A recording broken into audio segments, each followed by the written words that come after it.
अब हम बात करेंगे डिफाइन के बारे में। यहाँ पे आता है क्वांटिटी। क्वांटिटी क्या होता है? हम आप लोगों को जैसे कि बताए थे अपने लेक्चर में, सेकेंड लेक्चर में, जो कि पूरा थ्योरी पढ़ाए थे, तो वहाँ पे क्वांटिटी क्या होता है ये सब चीज़ हम बताए हुए हैं, जाके एक बार देख लीजिएगा अगर भूल गए हो तो। यहाँ पे स्केलर दो टाइप की क्वांटिटी होते हैं, ये बताए थे। दो टाइप की क्वांटिटी क्या क्या होते हैं? एक स्केलर क्वांटिटी है, एक वेक्टर क्वांटिटी है। तो स्केलर क्वांटिटी क्या होता है? Those quantity which has only magnitude no direction, जिसके पास कोई डायरेक्शन ना हो, सिर्फ मैग्नीट्यूड हो, वो क्या होता है? Scalar quantity. जैसे कि ये गाड़ी मान लीजिए यहाँ से यहाँ चला, तो इसके पास कोई डायरेक्शन नहीं है, दिस एंड डायरेक्शन है, और मान लीजिए ऐसे चला, इधर घूम गया फिर इधर घूम गया, कोई एग्जैक्ट डायरेक्शन नहीं है। ऐसे से जाने का मतलब क्या है? इसके पास कोई डायरेक्शन नहीं है। और ऐसे जाने का मतलब क्या है? एक पार्टिकुलर हम बोल सकते हैं कि नॉर्थ की तरफ ये जा रहा है, देखिए नॉर्थ की तरफ जा रहा है, स्ट्रेट लाइन है, मतलब यानी इसका कोई डायरेक्शन चेंज नहीं हो रहा है। और डायरेक्शन चेंज होगा तो वो स्केलर क्वांटिटी हो गया, और डायरेक्शन चेंज नहीं हुआ तो वो वेक्टर क्वांटिटी हो गया। दोनों में डिफरेंस यही है, जो कि स्पीड, डिस्टेंस और डिस्प्लेसमेंट में भी थोड़ा डिफरेंस जो होगा यही होगा। यहाँ स्केलर क्वांटिटी कौन कौन हो सकता है? डिस्टेंस होगा। डिस्टेंस हुआ तो स्पीड तो होगा ही, क्योंकि स्पीड जो है ना डिस्टेंस से रिलेटेड है, वो आगे देखा जाएगा। मास भी है, लेंथ भी है। तो अब हम बात करेंगे वेक्टर क्वांटिटी की। वेक्टर क्वांटिटी भी बताई जैसे कि अभी, जिसके पास दोनों हो, मतलब कि मैग्नीट्यूड भी हो और डायरेक्शन भी हो, दोनों हो, तो उसको हम क्या कहेंगे? Vector quantity. वेक्टर क्वांटिटी जैसे कि फोर्स हुआ, डिस्प्लेसमेंट हुआ, वेट हुआ, ये तो वेक्टर क्वांटिटी है। अब कुछ हम डिफरेंस लेंगे इसमें स्केलर क्वांटिटी और वेक्टर क्वांटिटी के। पहले हमको डिफरेंस जो है यहाँ पे, स्केलर क्वांटिटी का मतलब कि ओनली मैग्नीट्यूड, इसके पास डायरेक्शन नहीं, नो डायरेक्शन भी, चाहे तो लिख लीजिए ओनली मैग्नीट्यूड,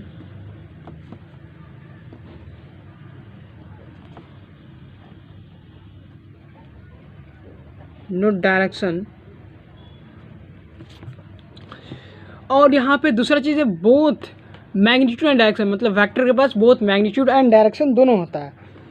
ये पहला डिफरेंस है। और दूसरा चीज़ ये है कि यहाँ पर स्केलर क्वांटिटी फॉलो करता है किसको? रूल ऑफ एल्जेब्रिक सम को।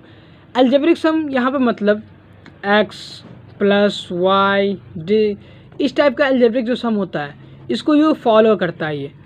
और वेक्टर क्वांटिटी ये फॉलो नहीं करता है, इसको क्या करता है? इसको फॉलो नहीं करता। इसका मेन डिफरेंस ये है, ये दोनों मेन डिफरेंस ये है, मतलब ये भी एक डिफरेंस है जो कि जनरली कोई बताता भी नहीं है और किसी को उतना पता भी नहीं है। ये बहुत ही सिंपल है, ये हम लोग भी देखते हैं। डिस्टेंस को अक्सर मान लेते हैं एक्स करके, जो एक्स मान के जो डिस्टेंस निकालते हैं, उसको हम यानी उसके सिर्फ मैग्नीट्यूड रहता है। मैग्नीट्यूड है तो उसको हम प्लस माइनस कुछ भी करें तो उसमें कोई फ़र्क नहीं पड़ता है। अगर डायरेक्शन के साथ उसको इंडिकेट किया जाए तो वहाँ पे थोड़ा कैलकुलेशन नहीं होता है। दूसरा चीज़ है it does not follow the rule of geometry, यानी ज्योमेट्री को ये फॉलो नहीं करता है मेनली।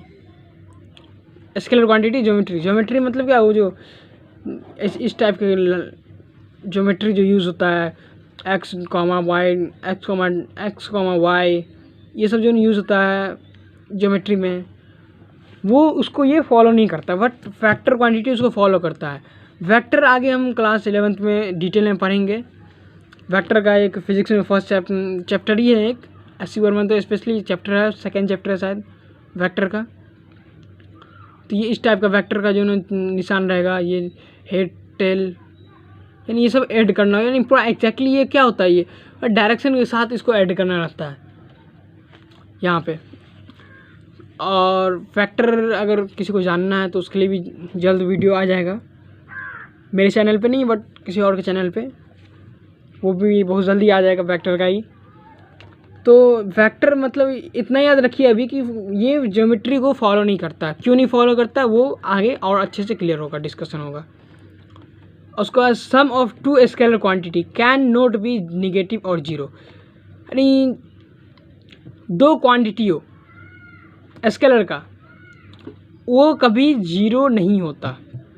सम जो है दोनों का जीरो नहीं होता या निगेटिव नहीं होता है। बट फैक्टर के केस में ये निगेटिव भी होता है, जीरो भी होता है, निगेटिव भी होता है, जीरो भी होता है। और ये क्यों होता है ये आगे और अच्छे से डिस्कशन होगा। जब हम डिस्प्लेसमेंट का केस देखेंगे तो उसमें हमको पता चलेगा कि रियली जीरो भी होता भी है या नहीं होता है। डिस्प्लेसमेंट जीरो होता है, ये और अच्छे से आगे बता रहे हैं हम। जैसे कि यहाँ पे बात कर रहे थे डिस्टेंस का। डिस्टेंस क्या है? इट इज़ एक्चुअली लेंथ है। बोले थे हम अपने लेक्चर में, फर्स्ट सेकेंड लेक्चर में उसमें पूरा डिटेल में समझाए हुए हैं। ये एक्चुअली लेंथ है किसका? Path travel by an object. कोई भी ऑब्जेक्ट पाथ ट्रैवल करे, it doesn't matter in which direction does go, मतलब ये किसी भी डायरेक्शन में जा सकता है। इसका कोई एक डायरेक्शन फिक्स डायरेक्शन नहीं है, कहीं भी जा सकता है। ये पॉइंट हुआ, ये ओ हुआ, ये ओ डैश हुआ, ये बी मान लीजिए, इसको ए मान लीजिए, ये ए है, ये बी है। मतलब एक यहाँ से ये ट्रैवल किया, घूम घाम के पहुँचा बी पे। इसका कोई डायरेक्शन एक्चुअल नहीं है। तो ये डायरेक्शन नहीं है तो मतलब, और डिस्प्लेसमेंट में क्या होगा? ये डायरेक्शन होगा। मतलब ए और बी को एक स्ट्रेट लाइन से जोड़ दिया जाए तो ये डिस्प्लेसमेंट हुआ। शॉर्टेज डिस्टेंस, सबसे छोटा डिस्टेंस, और इसको स्ट्रेट लाइन से जनरली रिप्रेजेंट करते हैं। ये स्ट्रेट लाइन में ही होता है क्योंकि इसका डायरेक्शन चेंज होगा ही नहीं, तो ये स्ट्रेट लाइन में ही रहेगा ना।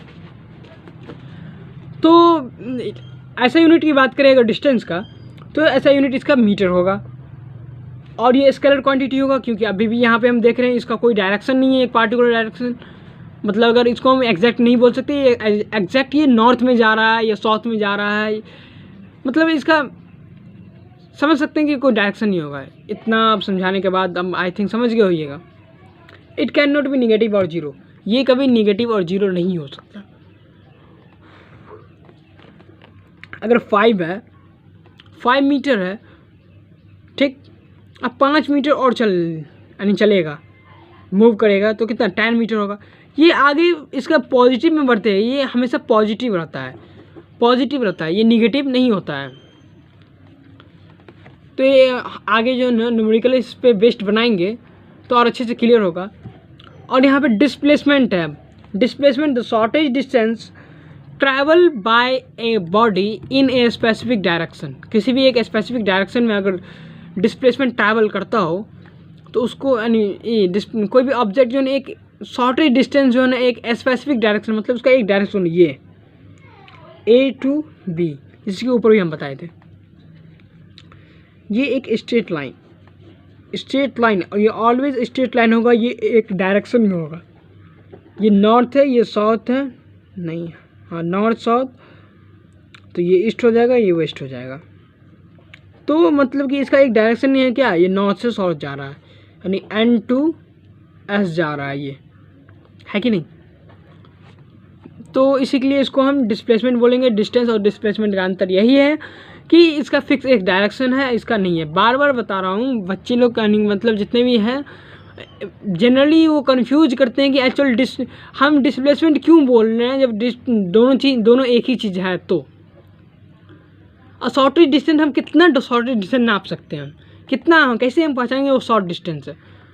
तो उतना शॉर्ट डिस्टेंस तो जानिए, बट एक स्पेसिफिक चीज़ जानिए कि दोनों का मेन डिफरेंस ये है, स्पेसिफिक डायरेक्शन, एक पार्टिकुलर डायरेक्शन, जो कि तब कन्फ्यूज़न आई थिंक नहीं होना चाहिए। थोड़ा सा भी कन्फ्यूज़न नहीं होना चाहिए, कन्फ्यूज़न रखना ही नहीं है।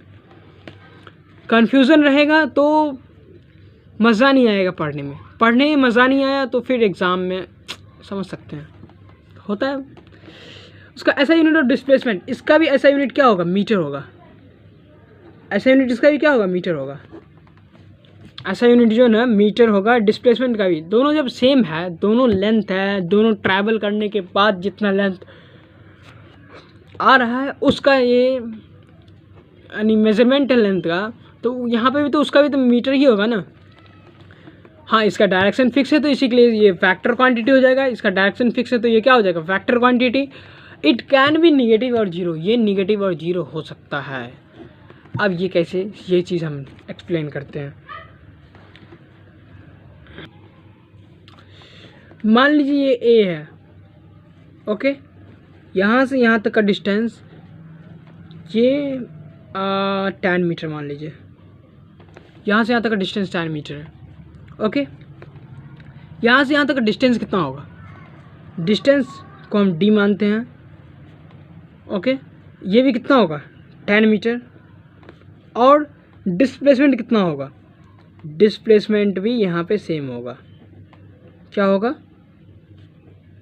डिस्प्लेसमेंट भी यहाँ पे 10 मीटर ही होगा यहाँ से यहाँ तक ट्रैवल करने के लिए। बट अब ये चीज़ देखा जाए, ये A है, ये B है, ये C है, ये हम 3 मीटर ट्रैवल किए, ये 4 मीटर ट्रैवल किए। ओके, यहाँ से ऐसे हम ट्रैवल किए 3 मीटर, फिर यहाँ से यहाँ ट्रैवल किए 4 मीटर। तो अब यहाँ पर डिस्टेंस पूछ रहा है, तो यहाँ पर का तो डिस्टेंस तो कितना होगा, d कितना होगा, दोनों को प्लस कर देंगे, 4 + 3 डैट मीन्स 7 मीटर। अब डिस्प्लेसमेंट पूछा था, अब यहाँ पे हम कंफ्यूज हो जाएंगे कि एक्चुअली अब डिस्प्लेसमेंट हम कैसे निकालें। तो डिस्प्लेसमेंट का सिंपल सा एक रूल हम बताते हैं कैलकुलेशन का, खास करके कि हमको इनिशियल और फाइनल पॉइंट आना चाहिए। इनिशियल मतलब जहाँ से हम निकले हैं, जहाँ से स्टार्ट किए, इनिशियल मतलब स्टार्टिंग पॉइंट, और फाइनल मतलब फाइनल पॉइंट। इनिशियल और फाइनल, इनिशियल मतलब यहाँ से स्टार्ट किए, फाइनल मतलब फाइनल को सब पता है, मतलब जहाँ हम जाके रुके हैं, यहाँ से स्टार्ट किए, यहाँ से रुके, इनिशियल फाइनल, इनिशियल फाइनल। अब इनिशियल और फाइनल के बीच एक स्ट्रेट लाइन ड्रॉ कर दीजिए, कहीं भी अगर मिले ये ऐसा चीज़, तो इनिशियल और फाइनल के बीच में एक स्ट्रेट लाइन ड्रॉ कर दीजिए, जो कि वही होगा यहाँ से AC का, यानी कि AC का जो लेंथ होगा वही क्या होगा, डिस्प्लेसमेंट होगा, डिस्प्लेसमेंट होगा। अब हम इसको निकालेंगे कैसे, तो अब इसका निकालने का एक तरीका है, यहाँ पे ये लेफ़्ट गए यानी राइट गए, फिर आगे गए, तो यहाँ पे 90 डिग्री बनता होगा, ये चलिए पर परपेंडिकुलर गए हैं, 90 डिग्री बनता होगा। तो पाइथागोरस थ्योरम से यहाँ से निकाल सकते हैं, AC पाइथागोरस थ्योरम था ना, √अंडर AB का स्क्वायर प्लस BC का स्क्वायर। तो यहाँ पे स्क्वायर स्क्वायर करके कितना आएगा, 16 + 9 डैट मीन्स AC आ जाएगा आपको 5 मीटर। डैट मीन्स ये कितना है, 5 मीटर। कितना है, 5 मीटर। ओके, तो यहाँ पे हमको डिस्प्लेसमेंट कितना आ जाएगा, यहाँ पर का डिस्प्लेसमेंट कुछ अलग होगा। कितना आएगा डिस्प्लेसमेंट, 5 मीटर।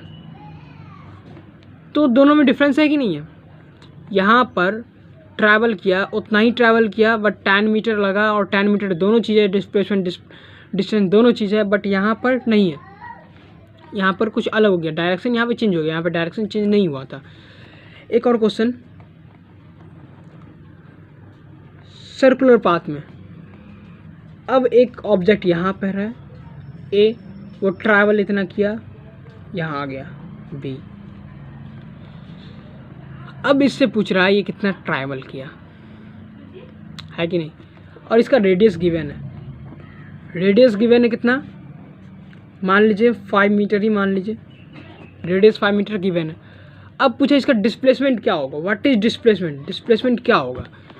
तब लोग कंफ्यूज करता है ये क्या करे, यहाँ से यहाँ तक का कोई मार देता है, नहीं मतलब बहुत स्टूडेंट जो है ना कुछ अल्टर वल्टर काम करते हैं, ऐसे ऐसा काम करते हैं जो कि करना नहीं चाहिए। तो अब मैंने क्या कहा था, फाइनल ये है, इनिशियल ये है, स्ट्रेट लाइन ज्वाइन कर दीजिए। तो देखिए यहाँ पे क्या बन रहा है, ये डायमीटर बन रहा है, क्या बन रहा है, डायमीटर बन रहा है, डायमीटर यानी AB का लेंथ ही होगा, ये क्या होगा, डिस्प्लेसमेंट होगा। AB का लेंथ क्या होगा, डिस्प्लेसमेंट होगा। AB का लेंथ डिस्प्लेसमेंट, AB कितना होगा, AB एक डायमीटर है, मतलब कि डायमीटर है, तो R रेडियस 5 दिया, तो AB कितना हो जाएगा, 10 मीटर। ये सब कुछ कुछ जो है ना छोटी छोटी बातें सब हैं जो कि जनरली ध्यान में नहीं आती है दोनों डिस्प्लेसमेंट और डिस्टेंस को निकालने के लिए। तो इस लेक्चर में हम इतना ही यहीं पे ख़त्म करते हैं। आगे नेक्स्ट लेक्चर में स्पीड और वेलोसिटी की बात करेंगे और एक्सेलरेशन एक नया फैक्टर आएगा, उसकी बात करेंगे। Thank you.